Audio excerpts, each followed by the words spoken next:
Hello friends, welcome to channel Eduform. My self Mandeep Patidar. हम बात कर रहे हैं biochemistry and clinical pathology.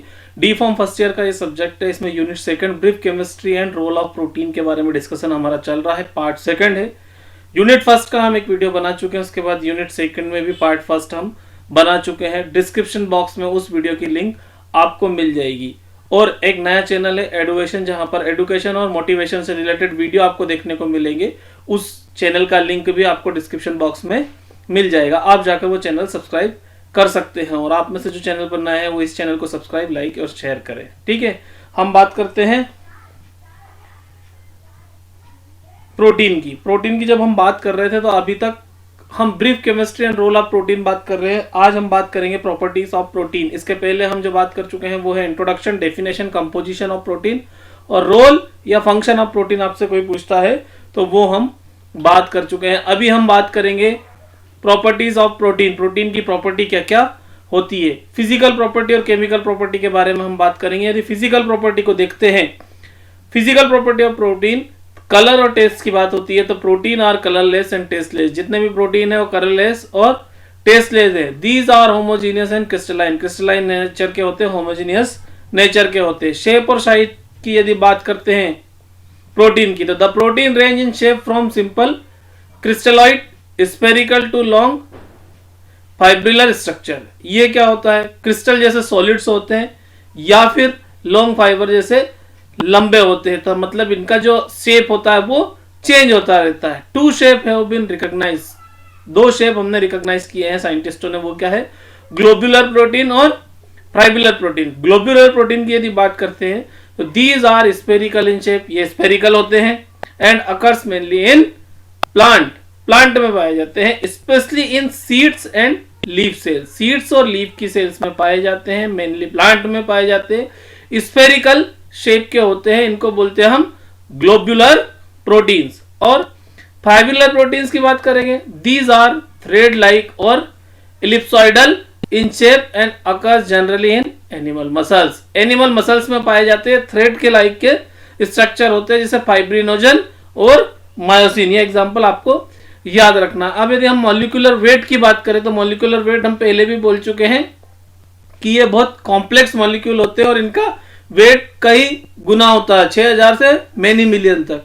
Colloidal nature के होता है। कैसे, protein exhibit many colloidal properties, जैसे their diffusion rates are extremely slow and they may produce considerable light scattering in solution, thus resulting in visibly turbidity. इसको Tyndall effect भी होता है। Tyndall effect आपने 11th 12th में पढ़ा होगा, 9th में भी पढ़ा होगा। क्या होता है ये, क्या होता है, इसका डिफ्यूजन काफी स्लो होता है। इसके कारण से क्या होता है, स्क्रेट कर देते हैं लाइट को, एक दूसरे पे फैला देते हैं सॉल्यूशन में। तो क्या होता है, टिंडल इफेक्ट देखने को मिलता है। ये एक प्रॉपर्टी हो गई आपके प्रोटीन की। डीनेचुरेशन, डीनेचुरेशन भी एक प्रोटीन की प्रॉपर्टी है। Denaturation refers to the change in the properties of a protein. Denaturation में क्या होगा, आपके प्रोटीन की प्रॉपर्टी जो है वो पूरी चेंज हो जाएगी। In other word, it is the loss of biological activity. दूसरे वर्ड में यदि हम बात करें तो ये जो प्रोटीन है ये अपनी बायोलॉजिकल एक्टिविटी का लॉस कर देता है। In many instance the process the denaturation is followed by the coagulation. मतलब क्या होता है, आपका डीनेचुरेशन हुआ और उसके बाद कोआगुलेशन हो जाएगा, मतलब कोआगुलेट हो जाएगा आपका प्रोटीन। ऐसा बहुत सारी रिएक्शन में देखने को मिलता है। एम्पेटेरिक नेचर, एम्पेटेरिक नेचर होता है like amino acid the proteins are amphoteric, that is they act as acid and alkali both. आप डी फॉर्म के हिसाब से इतना भी लिख सकते हो कि एसिड और अल्कली दोनों की तरह ये रिएक्ट करते हैं, इसलिए एम्पेटेरिक नेचर के होते हैं।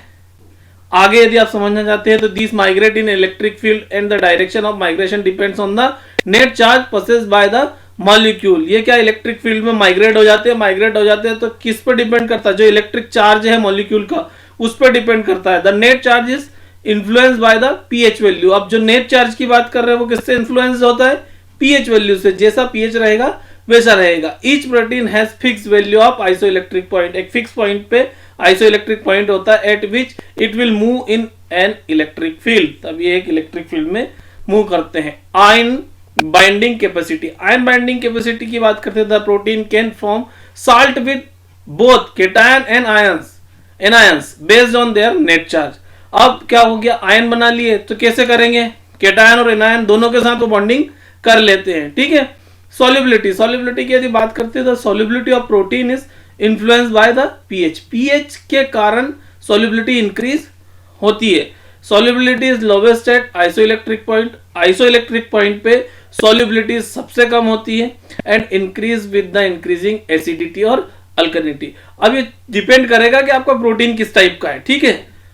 अब क्या होगा, आइसोइलेक्ट्रिक पॉइंट पे सॉल्युबिलिटी कम है, लेकिन जैसे ही आप एसिड बढ़ाते हैं, एसिडिटी बढ़ाते हैं या अल्कलिनिटी बढ़ाते हैं तो क्या होता है, सॉल्युबिलिटी इंक्रीज हो जाती है। This is because when the protein molecule exist as either cations और anions, repulsive force between ions are high. Since all the molecule process excess change of the same sign, thus they will more soluble than in the isoelectric state. ठीक है, ये सब समझने की बात हमको कोई जरूरत नहीं है। को इतना लिखना है कि इनकी solubility क्या होती है, पीएच बढ़ाने पर बढ़ती है। वो पीएच आपका एसिडिटी बढ़ाए या अल्कलिनिटी बढ़ाए, आइसोइलेक्ट्रिक पॉइंट पे ये सबसे कम solubility होती है। Optical activity, all protein solution rotates the plane polarised light to the left, that is they are levo rotatory.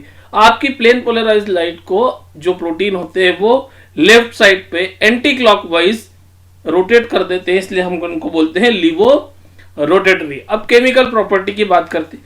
बहुत सी केमिकल प्रॉपर्टी है, कुछ हमने ली है, कुछ छोड़ दी है, और आप चाहें तो इसमें से भी कम कर सकते हैं। एज पर आपका जो सिलेबस है, आपका जो क्वेश्चन आता है एग्जाम में, उसके हिसाब से आप कर सकते हैं। केमिकल प्रॉपर्टी में हाइड्रोलिसिस की बात करते हैं तो protein are hydrolyse by the various hydrolytic enzyme. Hydrolytic enzyme बहुत सारे होते हैं, उनके कारण ये हाइड्रोलाइज होते हैं। इसकी जब केमिकल टेस्ट की बात करेंगे तब भी हम इस तरह की चीजें बात करेंगे, इसलिए आप यहाँ पर समझ सकते हैं केवल कि हमने केमिकल प्रॉपर्टी के बारे में यहाँ पर बात की है।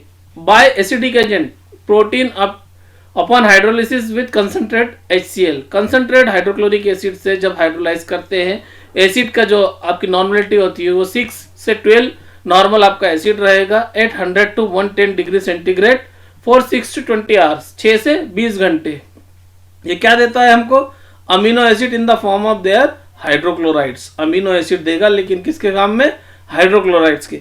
अब अल्कलाइन एजेंट से करेंगे तो प्रोटीन में also hydrolyse with 2 normal sodium hydroxide 2NaOH, मतलब 2 नॉर्मल NaOH से reaction with COOH group, carbonyl group जो इसमें है, उससे क्या होता है, reaction with alkali salt formation करेगा। यदि अल्कली के साथ आपने रिएक्शन कराया तो सॉल्ट फॉर्मेशन हुआ, और अल्कोहल के साथ करा दिया तो क्या कर लेगा, एस्टर बना लेगा, एस्टर बना लेगा, ठीक है। और रिएक्शन विद अमीन्स, अमीन के साथ रिएक्शन होती है। अब reaction will involve in NH2 group, जब NH2 ग्रुप जिन रिएक्शन में इन्वॉल्व होता है। Reaction with mineral acid, mineral acid के साथ रिएक्शन करेगा तो क्या बनाएगा, salt formation. Protein are treated with mineral acid like HCl, the acid salts are form, acid salt बन गया। रिएक्शन विद फॉर्मल्डिहाइड, जब फॉर्मल्डिहाइड के साथ रिएक्शन करेंगे तो हाइड्रोक्सी मिथाइल डेरिवेटिव बनेंगे।